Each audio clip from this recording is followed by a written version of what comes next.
Hello दोस्तों, नमस्कार। मैं एसएन यादव एक बार फिर से आप सभी का समीक्षा एकेडमी अलीगढ़ के यूट्यूब चैनल पर तहे दिल से हार्दिक अभिनंदन करता हूं। दोस्तों, उम्मीद करता हूं कि सभी लोग अच्छे होंगे। यदि आप हमारे यूट्यूब चैनल पर नए हैं और आपने अभी तक हमारे यूट्यूब चैनल को सब्सक्राइब नहीं किया है तो प्लीज़ चैनल को सब्सक्राइब कर लें और बेल आइकन को भी प्रेस कर लें ताकि आने वाली हर वीडियो की नोटिफिकेशन आप तक सबसे पहले पहुंचे और आप उसका लाभ ले सकें। दोस्तों, हम बात कर रहे थे सर्कुलेटरी सिस्टम के टॉपिक ह्यूमन हार्ट के बारे में, जहां हमारी ह्यूमन हार्ट से संबंधित 5 क्लास हो चुकी हैं। आज उसी कड़ी में हमारी ह्यूमन हार्ट से संबंधित 6वीं क्लास होगी, जहां हम पढ़ेंगे ह्यूमन हार्ट डिजीज के बारे में, यानी कि हृदय रोगों के बारे में। आपने नाम सुने भी होंगे, heart attack, cardiac arrest, heart block, heart murmur. तो दोस्तों, आ जाइए अपने टॉपिक की तरफ।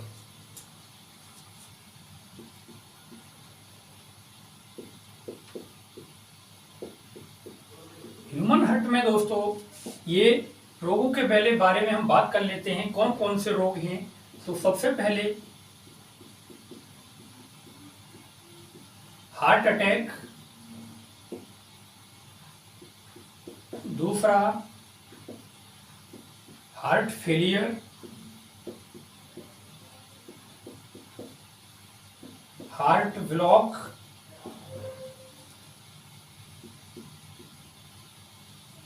और हार्ट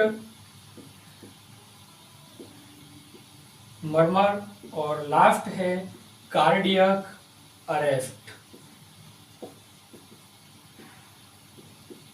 तो दोस्तों, यहाँ पर हार्ट से डिजीज से संबंधित 5 रोग हैं, जिसमें पहला heart attack, heart failure, heart block, heart murmur और कार्डियक अरेस्ट। अब हम यहाँ से एक एक टॉपिक को उठाते हुए अब क्या है विस्तार से बात करने वाले हैं कि ये हैं क्या।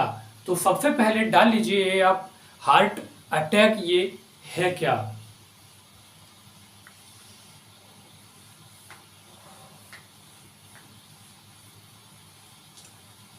तो सबसे पहले दोस्तों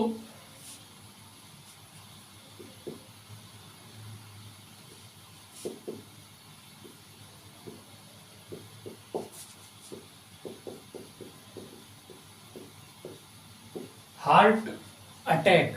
तो देखिए हार्ट अटैक ये है क्या। तो दोस्तों, ये जो हार्ट अटैक है इसको एमआई के नाम से भी जाना जाता है। एमआई, अब ये एमआई क्या है? तो एमआई की फुल फॉर्म होती है मायोकार्डियल मायोकार्डियल इन्फेक्शन। तो दूसरा नाम यदि दोस्तों पूछा जाए कि हार्ट अटैक को और अन्य किस नाम से जाना जाता है, तो एमआई के नाम से, यानी कि मायोकार्डियल इन्फेक्शन के नाम से इसको क्या है जाना जाता है। यानी कि मायोकार्डियल यानी कि हृदय के अंदर क्या हो जाना, इन्फेक्शन आ जाना। अब ये है क्या? तो दोस्तों अब हम विस्तार से जानते हैं ये है क्या। तो हार्ट अटैक एक ऐसी अवस्था है, एक ऐसी अवस्था है जिसमें कार्डियक पेशियों की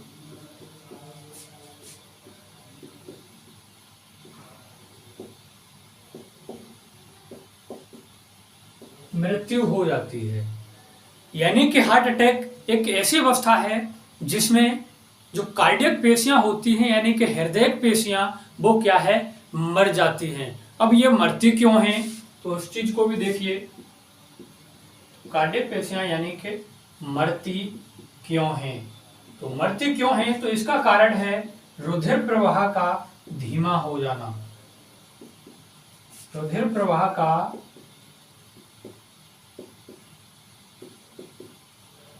यानी कि जो ब्लड की जो स्पीड थी जाने की, वो क्या हो गई, कम हो गई, उसकी स्पीड बहुत कम हो गई। अब ये स्पीड जो है रुधिर की वो कम क्यों हुई, क्या कारण रहा उसका? तो उसे भी लिख सकते हो, रुधिर प्रवाह का धीमा होना क्यों हुआ, यानी कि धीमा क्यों हुआ? अब इसका कारण क्या है? तो लिख सकते हो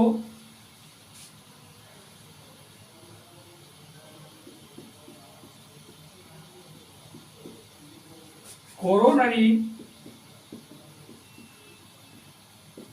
आर्टरी में क्लॉट या ब्लॉकेज का हो जाना। यानी कि जो हृदय की जो आर्टरी थी धमनी, उसमें क्या हो गया? क्लॉटिंग हो गई, यानी कि वो ब्लॉक हो गई। अब ब्लॉक किससे हुई? तो दोस्तों आपने देखा होगा आज के समय में बहुत लोग क्या है, बहुत अधिक तेलीय खाना खाते हैं, बहुत अधिक घी खाया, सब्जी में बहुत अधिक तेल डाल दिया, लेकिन उसके एवज में वो वर्कआउट नहीं करते। यानी कि तेली तो बहुत खाना खाया लेकिन वर्कआउट कुछ भी नहीं किया। जब वर्कआउट नहीं किया तो इसका जो कोलेस्ट्रॉल होता है वो क्या है, धमनियों में जाकर के धीरे धीरे स्टोर होने लगता है, और स्टोर होते होते एक ऐसी सीमा आती है दोस्तों कि वो फिर क्या है, ब्लॉकेज का काम करने लगता है। यानी कि दीवार के रूप में क्या है, वहां पर इकट्ठा होने लगता है। जब इकट्ठा होने लगेगा तो फिर ब्लड जो है उसकी सप्लाई सही रूप से, सुचारू रूप से आगे नहीं हो पाती। तो दोस्तों मैं यहाँ पर आपको बता दूं, जितना घी खा सकते हो खाइए, जितना तेल खा सकते हो खाइए, लेकिन उसके एवज में वर्कआउट भी कीजिए। यदि वर्कआउट नहीं किया तो थोड़ा सा घी या तेल भी वो क्या है, वो भी आपके लिए बहुत ही हानिकारक सिद्ध होगा। तो वर्कआउट जरूर करना चाहिए। कुछ लोग कहते हैं कि अरे घी नहीं खाना चाहिए, या मैं बहुत मोटा हो गया हूँ, मैं घी छोड़ देता हूँ, मैं तेल बहुत कम खाऊंगा। तो दोस्तों ये बिल्कुल गलत है। खाइए जितना खा सकते हो, लेकिन वर्कआउट भी कीजिए। तो यहाँ पर कोरोनरी आर्टरी में क्लॉट यानी कि ब्लॉकेज का होना। अब ये ब्लॉकेज हो गई, ब्लॉक हो गई, अब इसका क्या कोई उपचार, कोई निदान, कोई समाधान है? हाँ तो है। तो वो क्या है, कह सकते हो स्ट्रेप्टो काइनेज इंजेक्शन। तो जब बहुत अधिक क्या है, यानी कि कोलेस्ट्रॉल जमा हो जाता है, आर्टरी ब्लॉक हो जाती है, तो स्ट्रेप्टोकाइनेज इंजेक्शन लगाया जाता है, जिससे जो कोलेस्ट्रॉल जो जमा हो गया था आर्टरी में, सुचारू रूप से ब्लड सप्लाई नहीं हो पा रहा था, वो ये क्या है, उसको हटाने का काम करता है। तो बहुत ही इंपॉर्टेंट क्वेश्चन है कि कौन सा इंजेक्शन? तो स्ट्रेप्टोकाइनेज इंजेक्शन। अब बात आती है दोस्तों यहाँ पर आगे कि यदि बहुत ही अधिक कोलेस्ट्रॉल जमा हो जाता है तो फिर ये इंजेक्शन जो है वो काम नहीं करता। इसके लिए फिर डॉक्टर एक सर्जरी करते हैं। उस सर्जरी को बोला जाता है CABG के नाम से। तो याद रखना कि जब कोरोनरी आर्टरी में या हृदय की धमनियों में बहुत अधिक कोलेस्ट्रॉल जमा हो जाता है तो फिर डॉक्टर क्या करते हैं, तो एक सर्जरी करते हैं जिसे CABG बोला जाता है। इसकी फुल फॉर्म अक्सर पूछ ली जाती है, तो याद रखिएगा फुल फॉर्म है इसकी कोरोनरी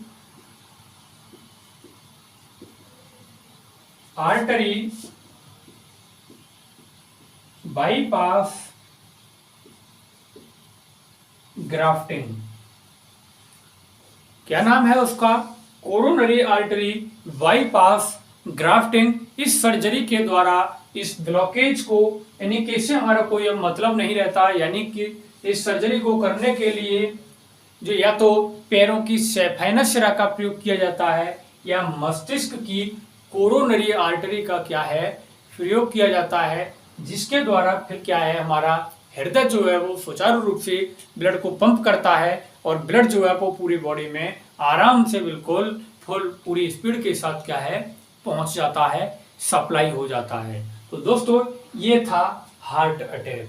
दूसरी बात यहीं पर आगे और जानकारी के लिए कि जो हार्ट अटैक के जो सबसे ज्यादा जो चांसेस होते हैं वो उन लोगों में होते हैं जिनका बीपी बहुत हाई होता है, यानी कि ब्लड प्रेशर जिन लोगों का ज्यादा होगा उनमें हार्ट अटैक के चांसेस ज्यादा रहते हैं। इसीलिए ब्लड प्रेशर हाई से बचना चाहिए, गुस्सा वगैरह ज्यादा नहीं करना चाहिए। आप देखते होंगे अधिकतर जो हार्ट अटैक की समस्या नेता लोगों को आती है, तो उसका कारण है कि वो मानसिक कार्य तो करते हैं लेकिन फिजिकली वर्क वो ज़्यादा नहीं करते। इस कारण से उनके धमनियों में क्या जमा हो जाता है, कोलेस्ट्रॉल अधिक मात्रा में जमा हो जाता है और एक समय ऐसा आता है कि ये स्ट्रेप्टोकाइनेज इंजेक्शन भी उस कोलेस्ट्रॉल को अलग नहीं कर पाता और समस्या वही सामने आ जाती है, यानी कि हार्ट अटैक से उनकी डेथ हो जाती है। तो दोस्तों उम्मीद करता हूं कि ये हार्ट अटैक आपको बिल्कुल समझ में आ गया होगा। अब हम बात करते हैं आगे हार्ट फेलियर के बारे में कि ये हार्ट फेलियर क्या है। तो अगर आप स्क्रीनशॉट इसका लेना चाहते हैं तो ले लीजिए।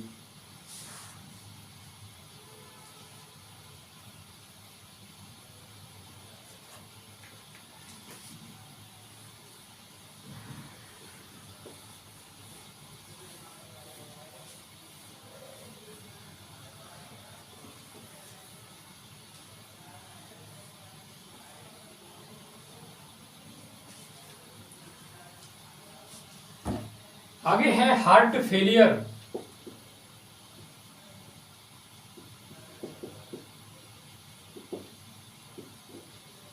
अब ये हार्ट फेलियर क्या है? तो दोस्तों हार्ट फेलियर एक ऐसी अवस्था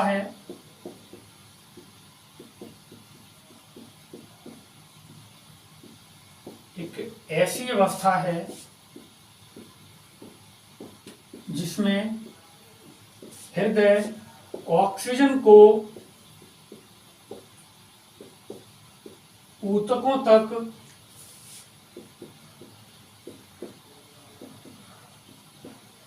सही मात्रा में नहीं भेज पाता। यानी कि हार्ट क्या है, हार्ट पंप करने का काम करता है, ब्लड को पंप करने का काम करेगा और पंप करने के पश्चात कहाँ जाएगा ब्लड? सबसे पहले यानी कि लंग्स के पास जाएगा, फेफड़ों के पास, और फेफड़ों से O2 CO2 का विनिमय करके कहाँ आएगा? फिर से हार्ट में आएगा। यानी कि जो ऑक्सीजन गैस थी वो पूर्ण यानी कि सही मात्रा में जो आनी चाहिए थी वो नहीं आ पाई और ऊतकों तक नहीं पहुंच पाई। तो क्या होगा? यानी कि बॉडी के अंदर CO2 की मात्रा ज्यादा हो जाएगी और समस्या वही हार्ट फेलियर की उत्पन्न हो जाएगी। अब कारण क्या है इसका? तो देखिएगा आप यहाँ पर, ये हार्ट फेलियर है और यहाँ पर आप कह सकते हो ये दोस्तों लंग्स हैं। हार्ट फेलियर में क्या होगा? O2 यानी कि ये O2 को क्या करेगा? लंग्स से लेगा और CO2 को क्या कर देगा? त्याग देगा।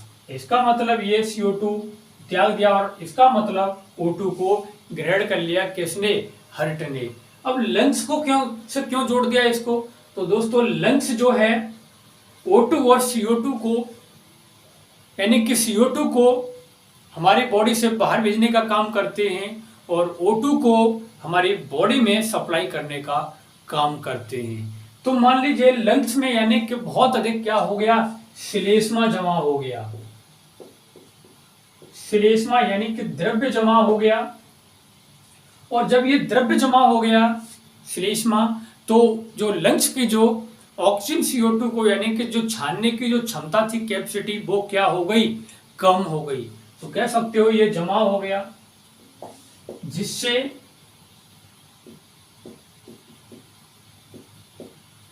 लंग्स की O2 को छानने की क्षमता कम हो गई। जब O2 CO2 को छानने की क्षमता कम हो गई तो क्या सही मात्रा में ऑक्सीजन बॉडी में पहुंच पाएगी? नहीं पहुंच पाएगी, क्योंकि वो उसको फिल्टर ही नहीं कर पा रहा। जब फिल्टर नहीं कर पा रहा तो दोस्तों क्या हो जाएगा? व्यक्ति को हार्ट फेलियर हो जाएगा और हार्ट फेलियर यानी कि उसकी डेथ हो जाएगी। दोस्तों उम्मीद करता हूं कि हार्ट फेलियर भी आपको बिल्कुल समझ में आ गया होगा। अब हम बात करते हैं आगे हार्ट ब्लॉक के बारे में। आप स्क्रीनशॉट ले लीजिए इसका जल्दी से।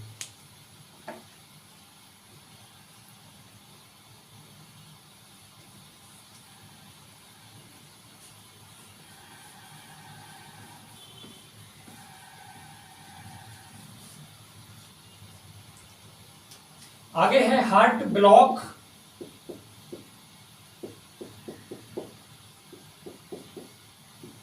हार्ट का ब्लॉक हो जाना, यानी कि हार्ट ब्लॉक एक ऐसी अवस्था है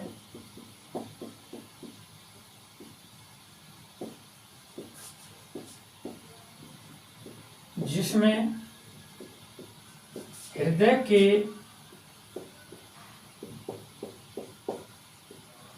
संचारण पथ में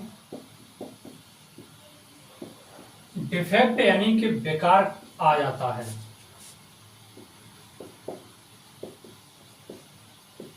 यानी कि हृदय का जो संचारण पथ था धमनी या शिराओं में क्या आ गया, कोई डिफेक्ट आ गया, कोई बेकार उत्पन्न हो गया, जिसके कारण हृदय जो है ब्लड को पंप नहीं कर पाएगा और क्या हो जाएगा, हार्ट जो है कि वहीं ब्लॉक हो जाएगा। और ब्लॉक हो जाएगा तो व्यक्ति की डेथ हो जाएगी यहाँ पर। तो ये होता है हार्ट ब्लॉक। उसी के तरह बिल्कुल एक है हार्ट मर्मर। हार्ट मर्मर में क्या होता है, हार्ट मर्मर में हृदय के जो यानी कि जो वॉल्व होते हैं, बाल जिसे यानी कपाट बोलते हैं, वो क्या है, खराब हो जाता है। आप अक्सर सुनते होंगे अस्पताल वगैरह में कि यार, या अपने पड़ोस वगैरह में जितने भी आपके जो भी लोग हैं कि यार बाल खराब हो गया है। वो बाल नहीं है, वाल्व सही शब्द है, बाल बोल देते हैं। तो जब बाल वो खराब हो जाता है तो फिर क्या है, डॉक्टर उसके बाल डाल देते हैं। तो कह सकते हो हार्ट मर्मर। आगे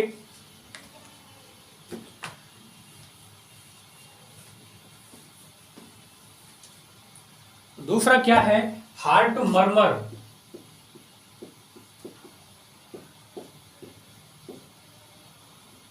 तो हार्ट मर्मर में क्या होता है दोस्तों, यहां पर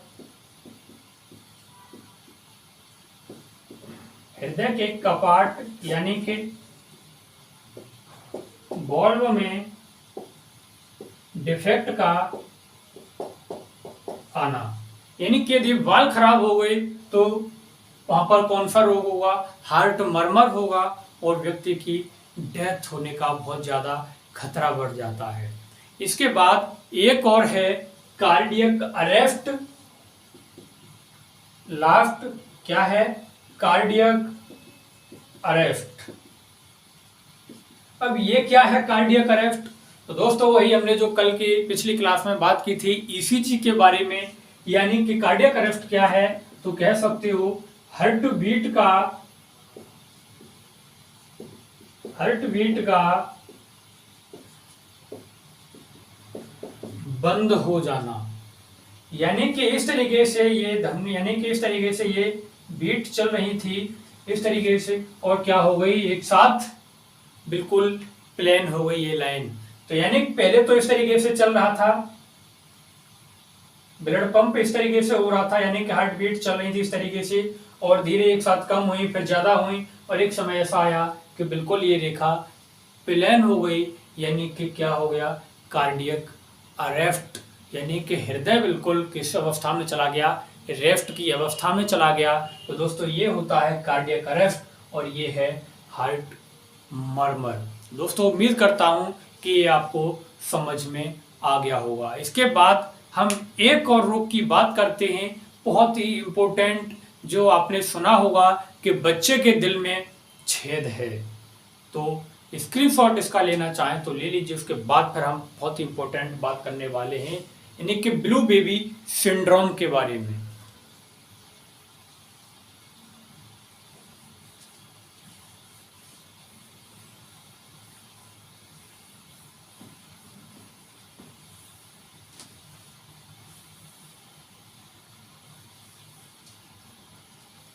क्या है दोस्तों, ब्लू बेबी सिंड्रोम, यानी कि बच्चे के दिल में छेद है।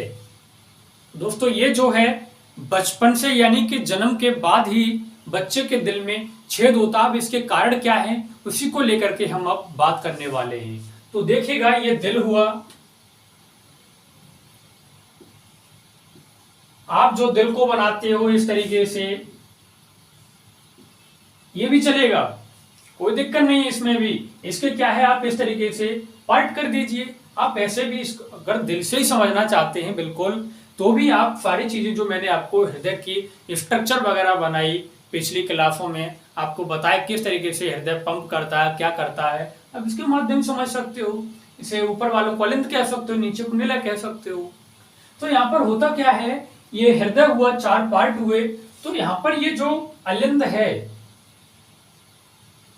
ये जब बच्चा जब माँ के गर्भ में होता है तो ये जो अलिंद है ये जो है वो खुला हुआ होता है। इस तरीके से ये खुला हुआ है, ओपन है, लेकिन जब बच्चा जन्म लेने को होता है तो ये क्या है, ये जो दीवार है धीरे धीरे बंद होने लगती है, और बच्चा जब जन्म ले लेता है उस समय तक क्या है, ये बंद हो जाती है। लेकिन कभी कभी ऐसा होता है कि बच्चा जन्म ले लेता है लेकिन ये क्या है, बंद नहीं होती, और क्या है उसमें इस तरीके से छेद रह जाता है। जब उसमें ये होल रह जाएगा तो क्या आपको ये नहीं लगता कि यहाँ से अशुद्ध ब्लड आया और यहाँ से शुद्ध ब्लड, तो क्या ये आपस में कनेक्ट नहीं होंगे, क्या आपस में ये यहाँ पर मिक्स नहीं होंगे? हाँ, मिक्स हो जाएंगे। तो मिक्स हो जाएंगे तो यहाँ पर जो O2 CO2 का जो विनिमय होना चाहिए था वो तो कुछ भी नहीं हो पाया, यानी कि लंग्स ने तो अपना काम कर दिया, लेकिन हार्ट में ही डिफेक्ट है, बेकार है, दिल में छेद है, तो यहाँ पर दोनों आपस में मिल जाएंगे और बच्चे का धीरे धीरे जो शरीर है वो कैसा पड़ने लगेगा, नीला पड़ने लगता है। जब नीला पड़ने लगेगा यानी किसे कह सकते हो, यानी कि दिल में छेद। तो दिल में छेद है तो इस रोग को कहा जाता है blue baby, blue baby syndrome. Blue का मतलब नीला और बेबी का मतलब बच्चा हो गया, और सिंड्रोम यानी कि रोगों का समूह। तो ब्लू यानी कि जब O2 CO2 आपस में मिलते रहेंगे तो एक समय ऐसा आएगा कि बच्चे का धीरे धीरे पूरा ही बॉडी नीली पड़ने लगेगी। इस कारण से इसको नाम दिया गया ब्लू बेबी सिंड्रोम। तो दोस्तों, डिजीज और सिंड्रोम में बहुत अंतर होता है। डिजीज केवल एक हो सकता है और सिंड्रोम जो है वो रोगों का समूह हो सकता है, यानी कि इसमें कई रोग शामिल होते हैं, जबकि डिजीज में केवल और केवल एक होगा, जबकि यहाँ पर और भी रोग साथ में मिक्स हो सकते हैं। और जब यहाँ पर ये आपस में मिलेंगे तो यहाँ ऑलरेडी कई रोग और बच्चे को उत्पन्न हो सकते हैं।